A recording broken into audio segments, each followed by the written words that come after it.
இதெல்லாம் இவ்வளவு நாளா நீங்க இப்படி தானே நினைச்சிட்டு இருக்கீங்க, ஆனா அது அப்படி கிடையாதுங்க. அது இப்படிதான்.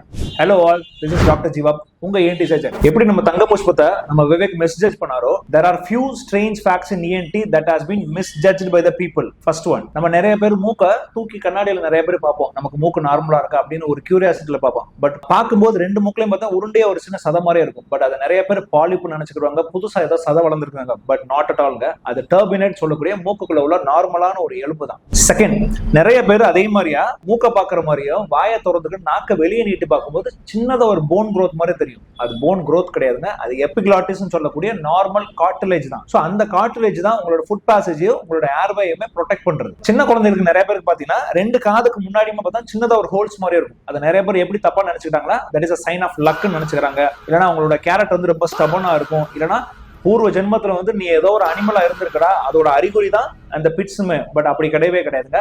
தட் இஸ் எம்பிரியாலஜிக்கலி டிஃபெக்டான ஒரு விஷயம் தான். அது பேர் ப்ரீ ஆர்குலர் சைனஸ்ன்னு சொல்லுவோம்.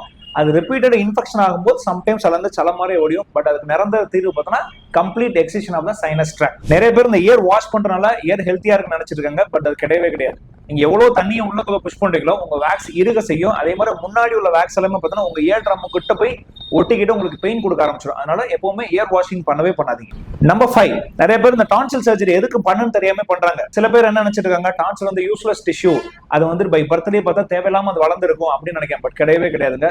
டான்சில் is our first line defence organ which is present in the oral cavity. சரியா, அது ரிப்பீட்டட் இன்ஃபெக்ஷனால அது வீங்குதே தவிர்த்து அது யூஸ்லெஸ் டிஷ்யூ கிடையவே கிடையாது. அதே மாதிரியா இந்த ஹியரிங் லாஸ் எப்பவுமே பாத்தீங்கன்னா வயசானாக மட்டும் தான் வரும்னு நினைச்சிருக்காங்க. அப்படி கிடையாதுங்க. when you are working in a noisy environment, so noise inducedனால கூட வர ஆரம்பிக்கும். குடும்பங்கள்லயுமே பார்த்தா இது வர ஆரம்பிக்கும். so genetical cause நிறையவே இருக்கு. finally and the most misjudged one பார்த்தா sinusitis காரணமே அலர்ஜி தான் நினைச்சிட்டு இருக்காங்க. கிடையவே கிடையாது. so many of the bacterial infections and viral infection will cause sinusitis. so இதெல்லாமே பார்த்தா strange facts of ENT.